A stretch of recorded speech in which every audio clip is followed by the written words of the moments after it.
रविदास की खौफनाक हकीकत। एक जौहरी के रूप में छुपा एक शैतान।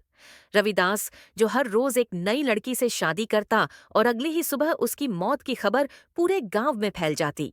ये है एक ऐसी सच्चाई जिसे सुनकर आपके रोंगटे खड़े हो जाएंगे। गांव में एक अफवाह ये भी थी कि रविदास नपुंसक है और शायद इसी डर से वो हर बार शादी के बाद अपनी पत्नी को मार डालता है। कहानी है रविदास की, एक 60 साल के बूढ़े जौहरी की, जो अपने सोने के व्यापार के साथ साथ अपनी अजीब और रहस्यमयी आदतों के लिए भी मशहूर था। रविदास का घर गांव के बीचों बीच एक पुरानी हवेली में था, जिसकी दीवारों में पुराने जमाने की शान और राज समाये हुए थे। हवेली के दरवाजों पर पुरातन नक्काशी और सोने के ताले चमक रहे थे। रविदास हर रोज एक नई लड़की से शादी करता और अगली सुबह उसकी मौत की खबर गांव में आग की तरह फैल जाती। कोई नहीं जानता था कि उन लड़कियों की मौत कैसे हो रही है, लेकिन गांव वालों के दिल में एक डरावना शक गहरा होता जा रहा था कि शायद रविदास ही उन लड़कियों को मार रहा है। उसकी उम्र भले ही 60 पार थी, लेकिन उसकी आंखों में एक अजीब सी चमक थी जो किसी को भी अपनी ओर खींच लेती थी। वो गांव का सबसे अमीर आदमी था और उसके धन की चमक दूर दूर तक लोगों को अपनी ओर खींचती थी। रविदास की पहली शादी तब हुई जब वो सिर्फ 20 साल का था। उसकी पत्नी सोनाक्षी एक सुंदर और सीधी सादी लड़की थी जो एक गरीब घर की बेटी थी। सोनाक्षी की शादी के 7 दिनों बाद ही उसकी मौत हो गई। अब सबका शक यकीन में बदलने लगा। कुछ लोगों ने कहा रविदास मनहूस है, कुछ ने कहा सोनाक्षी का ही नसीब खराब था। लेकिन कुछ बुजुर्ग जो रविदास को बचपन से जानते थे, वो धीरे धीरे ये भी कहने लगे कि रविदास कोई गहरा राज छुपा रहा है। औरतें सुबह सुबह चूल्हे पर रोटियां पकाने जातीं और वहीं पर रविदास की शादी और उसकी बीबी की मौत के बारे में चुपके चुपके बात करती, मगर कोई भी खुलकर उसके खिलाफ कुछ नहीं कहता था। रात होते ही जैसे ही हवेली के दरवाजे बंद होते, गांव में एक अजीब सी खामोशी छा जाती। हर किसी को लगता कि हवेली में कुछ तो रहस्यमयी हो रहा है। एक दिन गांव में खबर फैली कि रविदास फिर से शादी करने जा रहा है। इस बार दुल्हन का नाम था शिवानी। लेकिन गांव वालों को उसकी शादी पर कोई खुशी नहीं थी, क्योंकि वे जानते थे कि शिवानी का भी वही अंजाम होगा जो सोनाक्षी का हुआ। शादी का दिन आया। हवेली को फूलों और रोशनी से सजाया गया। गांव वाले दिल से नहीं, मगर रस्म निभाने के लिए शादी में शामिल हुए। रविदास सोने के गहनों से लदा, पगड़ी में लिपटा, किसी राजा की तरह लग रहा था। शिवानी लाल जोड़े में उदासी से भरी बैठी थी। शादी की रस्में पूरी हो गईं। रात को जब पूरा गांव सो गया, रविदास शिवानी को हवेली के सबसे बड़े कमरे में ले गया। अगली सुबह, जैसा कि सबको डर था, शिवानी की मौत की खबर गांव में फैल गई। गांव वालों के दिल में एक सवाल उठ रहा था, रविदास ऐसा क्यों कर रहा है? गांव में एक और लड़की थी, ज्योति। वो पेशे से डॉक्टर थी। वो गांव के स्वास्थ्य केंद्र में बच्चों और औरतों का इलाज करती थी। उसके पिता किसान थे, लेकिन उन्होंने उसे पढ़ाया और डॉक्टर बनाया। गांव के लोग उसका बहुत सम्मान करते थे, क्योंकि वो हर मुश्किल वक्त में लोगों की मदद करती थी। लेकिन उसके दिल में रविदास को लेकर एक अजीब सी जिज्ञासा थी। वो सोचती थी, अगर रविदास वाकई इतना खतरनाक है तो उसे रोकना जरूरी है। एक दिन उसने अपनी सहेली मिताली से इस बारे में बात की। मिताली ने कहा, ज्योति, तुम रविदास से दूर रहो। वो बूढ़ा जरूर है, लेकिन उसकी ताकत से कोई नहीं बच सका।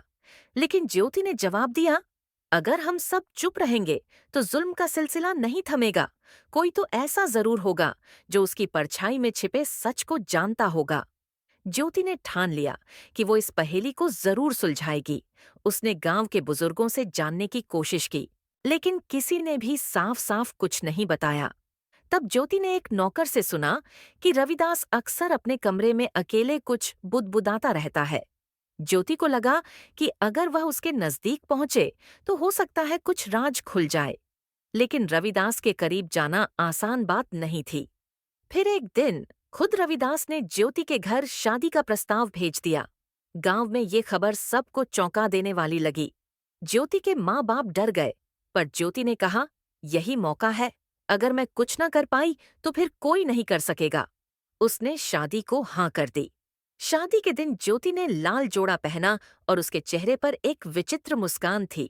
सारी रस्में निभाई गईं। रात हुई तो रविदास उसे अपने कमरे में ले गया। ज्योति अंदर से डरी हुई थी, लेकिन उसके इरादे फौलाद की तरह मजबूत थे। रविदास बोला, तुम बाकी लड़कियों से अलग हो, तुम में कुछ खास है। ज्योति ने जवाब दिया, रविदास जी, मैं आपके रहस्य को जानने आई हूँ। ये सुनते ही रविदास का चेहरा एक पल को डर से पीला पड़ गया, पर फिर उसने खुद को संभाल लिया। रात धीरे धीरे आगे बढ़ी। ज्योति ने देखा कि कमरे में एक अलमारी थी जो हमेशा बंद रहती थी। उसे शक हुआ कि शायद उसी में कुछ छिपा हो, लेकिन तभी रविदास ने एक गिलास में शरबत लाकर दिया। ज्योति को यकीन हो गया कि उसमें कुछ मिलाया गया है। उसने पीने से मना कर दिया और बोली, आप मुझे खत्म क्यों करना चाहते हैं? रविदास चौंक गया। ज्योति ने सीधा कहा, मैं जानती हूं कि आप अपनी बीवियों को सिर्फ इसीलिए मार डालते हैं ताकि आपका सच किसी को ना पता चले, लेकिन मैं वो सच उजागर करूंगी। रविदास गुस्से और घबराहट से तमतमाने लगा। उसने ज्योति की ओर बढ़ना चाहा, लेकिन ज्योति फुर्ती से कमरे से बाहर निकल गई। वो रात के अंधेरे में हवेली के पिछले दरवाजे से भागी। उसे पता था कि वो गांव वापस नहीं लौटेगी, क्योंकि हवेली के नौकर या रविदास का कोई साथी उसे ढूंढ ही निकालेगा। वो गांव के बाहर उस पुराने जंगल की ओर निकल गई, जहां एक पुराना खंडहर मंदिर मौजूद था। मंदिर जर्जर हो चुका था, दीवारें टूटी थीं और छत से पानी टपक रहा था। लेकिन उस वक्त वही स्थान ज्योति को सबसे सुरक्षित लगा। वो एक कोने में बैठ गई और सोचने लगी, आखिर रविदास का सच क्या है? क्या वाकई वो अपनी कमजोरी छिपा रहा है, या उसके पीछे कोई और ही रहस्य है? उसने अपनी जेब से एक छोटी डायरी निकाली, जो हमेशा उसके पास रहती थी। उसने उसमें हर उस बात को लिखना शुरू किया जो उसने हवेली में देखी। वो बंद अलमारी, रविदास के चेहरे पर भय की झलक और उसका बदला हुआ व्यवहार। ज्योति जानती थी कि अगर उसे गांव वालों को यकीन दिलाना है तो उसे ठोस सबूत जुटाने होंगे। उधर हवेली में तूफान मच चुका था। रविदास गुस्से से आग बबूला होकर चिल्ला रहा था, उसे ढूंढ निकालो, वो बहुत दूर नहीं गई होगी। उसकी आवाज में खौफ भी था और झुंझलाहट भी। उसे डर था कि ज्योति उसका भेद उजागर न कर दे। उसने अपने सबसे वफादार नौकर बलराम को बुलाया और कहा, तुम जानते हो ना कि अगर ये लड़की गांव वालों तक पहुंच गई तो। बलराम रविदास के एक और आदमी के साथ ज्योति की तलाश में निकल पड़ा। उन्होंने गांव की हर गली, हर खेत, हर कुएं को छान मारा, मगर ज्योति का कहीं कोई पता न चला। अब गांव में तरह तरह की बातें फैलने लगी थीं। कुछ लोग कहते, ज्योति को होश नहीं रहा कि वो किससे टकरा बैठी है। पर कुछ लोग, खासकर उसकी दोस्त मिताली और कुछ पढ़े लिखे नौजवान, अब उसके साथ खड़े थे। मिताली ने गांव के कुछ युवकों से बात की और कहा, हमें डॉक्टर ज्योति की मदद करनी चाहिए। अगर वह रविदास के राज्य को खोल पाएगी तो हम सब उस क्रूर व्यक्ति से छुटकारा पा सकते हैं। रविदास अपनी हवेली के सबसे बड़े कमरे में अकेले बैठा था। उसके हाथ में एक पुराना खत था, जिसे उसने वर्षों से संभाल रखा था। ये खत उसकी पहली बीवी सोनाक्षी ने लिखा था, जो मरने से कुछ दिन पहले दिया गया था। खत में सोनाक्षी ने लिखा था कि रविदास, तुम अच्छे इंसान बन सकते हो, लेकिन तुम्हारा डर तुम्हें नष्ट कर देगा। अपने दिल की सुनो और सच का सामना करो। रविदास ने वह खत बार बार पढ़ा। उसकी आंखों में एक अजीब सी उदासी थी। वह जानता था कि सोनाक्षी की मौत उसके हाथों नहीं हुई थी। वह एक हादसा था, लेकिन उस हादसे ने उसके दिल में डर भर दिया था। गांव वालों ने सोनाक्षी की मौत के बाद रविदास के बारे में अफवाहें फैलाईं कि वह कमजोर है, और ये बात उसके दिल को बहुत चोट पहुंचाती थी। उसने सोचा, अगर वो फिर से शादी करेगा और अपनी बीवी को खुश रखेगा तो ये अफवाहें खत्म हो जाएंगी।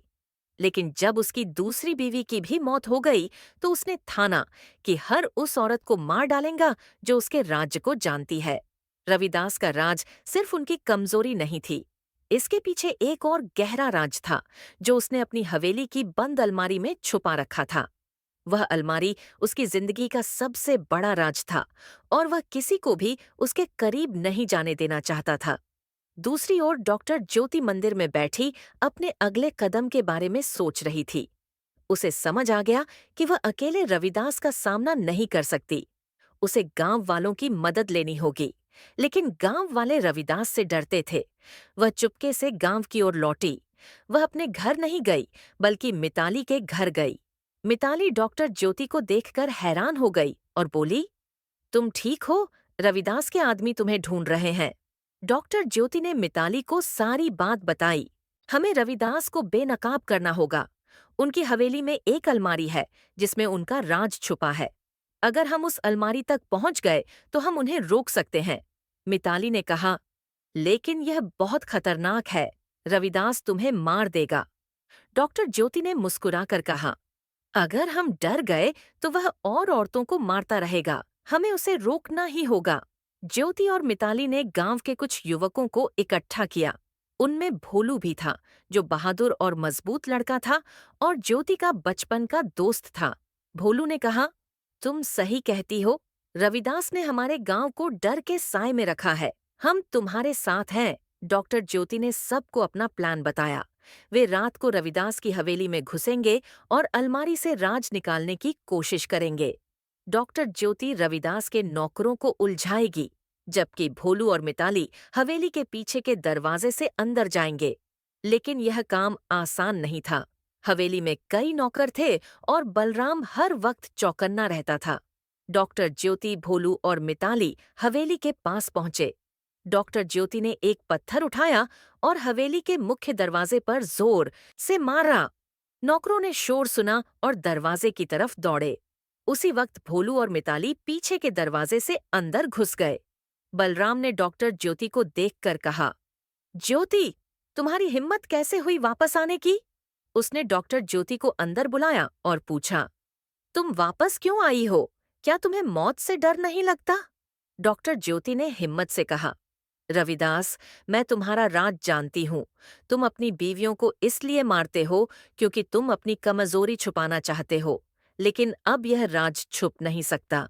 रविदास के चेहरे पर गुस्सा और डर साफ दिख रहा था। उसने डॉक्टर ज्योति को पकड़ने की कोशिश की, लेकिन उसी वक्त भोलू और मिताली अलमारी के पास पहुंच गए। उन्होंने अलमारी का ताला तोड़ने की कोशिश की, लेकिन ताला नहीं टूटा। बलराम ने उन्हें देख लिया और हमला कर दिया। भोलू ने बलराम का सामना किया, लेकिन वह बहुत ताकतवर था। डॉक्टर ज्योति ने कहा, हमें रविदास को रोकना होगा। उसकी अलमारी में उसके गुनाहों का राज्य है। गांव वाले हवेली के बाहर जमा हो गए और नारे लगाने लगे। रविदास घबराया। उसने अपने नौकरों को गांव वालों को रोकने का आदेश दिया, लेकिन भीड़ बढ़ती जा रही थी। डॉक्टर ज्योति ने कहा, अभी भी समय है रविदास, सच बता दो, वरना ये लोग तुम्हें नहीं छोड़ेंगे। रविदास की आंखों में हार झलक रही थी, लेकिन उसने खुद को संभालते हुए कहा, तुम कभी मेरा राज नहीं जान पाओगी। भोलू और मिताली अभी भी अलमारी खोलने की कोशिश कर रहे थे। अचानक ताला टूट गया। अंदर से कुछ पुराने कागज और एक डायरी निकली। भोलू ने डायरी खोली। उसमें रविदास की जिंदगी के कुछ काले राज लिखे हुए थे। डॉक्टर ज्योति चिल्लाई, गांव वालों, अलमारी में राज छुपा है। हमें रविदास को रोकना होगा। गांव वालों ने हवेली के दरवाजे तोड़ दिए। रविदास अब पूरी तरह अकेला था। उसके नौकर भी साथ छोड़ चुके थे, लेकिन रविदास हार मानने वाला नहीं था। उसने हवेली के एक छुपे दरवाजे से भागने की कोशिश की। ज्योति ने उसे देखा और पीछे दौड़ी। रविदास जंगल की ओर भागा, जहां उसे लगता था कोई उसे नहीं पाएगा। ज्योति, भोलू और मिताली उसके पीछे दौड़े। जंगल घना था और रविदास की आवाज कहीं खो गई थी। भोलू ने कहा, हमें उसे पकड़ना होगा, नहीं तो वह फिर से कोई गलत काम करेगा। डॉक्टर ज्योति ने सोचा कि भोलू सही कह रहा है। वे वापस मंदिर की ओर लौट आए। वहां उन्होंने डायरी खोली और पढ़ना शुरू किया। डायरी में रविदास की जिंदगी के कई राज लिखे थे, लेकिन सबसे जरूरी बात यह थी कि उसने अपनी पहली पत्नी सोनाक्षी की मौत के बाद वादा किया था कि वह अपना राज कभी नहीं खोलेगा। लेकिन वह राज क्या था? डायरी के आखिरी पन्ने पर एक अजीब निशान था, जिसे डॉक्टर ज्योति समझ नहीं पाई। उसने तय किया कि वह उस निशान का मतलब जरूर जानेगी। उसे पता था कि रविदास अभी भी आजाद था और उसका राज पूरी तरह से खुला नहीं था। ज्योति ने मंदिर में दोबारा उस निशान की खोज की और मंदिर की दीवारों पर वैसा ही निशान ढूंढने लगी। कुछ देर की खोज के बाद उन्हें एक पुरानी अलमारी मिली जो मंदिर के कोने में छुपी हुई थी। उस अलमारी पर वही निशान था जो डायरी में था। भोलू ने ताला तोड़ा और जब अलमारी खोली तो अंदर एक पुराना संदूक निकला। संदूक में कुछ पुराने खत, कागज और सोने की बनी एक छोटी मूर्ति थी। डॉक्टर ज्योति ने खत पढ़ना शुरू किया। उनमें रविदास की पहली पत्नी सोनाक्षी ने अपनी मौत से पहले कुछ बातें लिखी थीं, जो रविदास का राज खोल रही थी। सोनाक्षी ने लिखा था कि रविदास की कमजोरी की अफवाह उसके अपने पिता ने फैलाई थी, क्योंकि वह रविदास को अपने कारोबार से दूर रखना चाहता था। रविदास का पिता एक बुरा आदमी था और उसने बचपन से रविदास को बहुत परेशान किया था। सोनाक्षी की मौत एक हादसा था, लेकिन रविदास ने इसे अपनी कमजोरी समझ लिया। उसे लगा कि अगर वह बार बार शादी करेगा और अपनी पत्नियों को मार डालेगा तो उसका राज कोई नहीं जान पाएगा। लेकिन इसके पीछे एक और बड़ा राज था। खतों में लिखा था कि रविदास ने गांव के एक पुराने खजाने को छुपा रखा था, जो इसी मंदिर में दबा हुआ था। वह खजाना सोने और जवाहरात से भरा था। रविदास उसे अपनी ताकत का राज बनाकर रखना चाहता था। वह नहीं चाहता था कि कोई उसके करीब जाए, इसलिए वह हर उस इंसान को मार देता था जो उसके राज्य के करीब पहुंचता था। डॉक्टर ज्योति ने उस मूर्ति को ध्यान से देखा। उस पर एक नक्शा बना था जो मंदिर के नीचे एक तहखाने की ओर इशारा कर रहा था। डॉक्टर ज्योति, भोलू और मिताली ने मिलकर मंदिर का फर्श खोदना शुरू किया। थोड़ी मेहनत के बाद उन्हें तहखाना मिला, जिसमें सोने के सिक्कों और जवाहरातों से भरा बड़ा बॉक्स था। भोलू ने कहा, ज्योति, हमें अब निकलना होगा। हम इस खजाने को गांव ले जाएंगे और रविदास को बेनकाब करेंगे। जब रविदास मंदिर के पास पहुंचा तो उसने गांव वालों की भीड़ देखी। उसके चेहरे पर डर साफ दिखा। वह भागने लगा, लेकिन भोलू और अन्य युवाओं ने उसे पकड़ लिया। एक बुजुर्ग ने पास के पुलिस स्टेशन को खबर दी। डॉक्टर ज्योति ने पुलिस को सारे सबूत दिए। पुलिस ने रविदास और उसके कुछ खास साथियों को पकड़ लिया। रविदास को जेल भेज दिया गया, जहां उस पर कई हत्या के मामले चलाए गए। इस कहानी से हमें यह सीख मिलती है कि सच्चाई और न्याय की हमेशा जीत होती है, चाहे हालात कितने भी कठिन क्यों न हों। साहस और एकता से हम किसी भी बुराई को मिटा सकते हैं। अगर आपको यह कहानी पसंद आई हो तो हमारे चैनल को सब्सक्राइब करना न भूलें, ताकि आप और भी ऐसी रोचक कहानियां देख सकें। लाइक और शेयर करें और अपने दोस्तों के साथ भी जरूर साझा करें।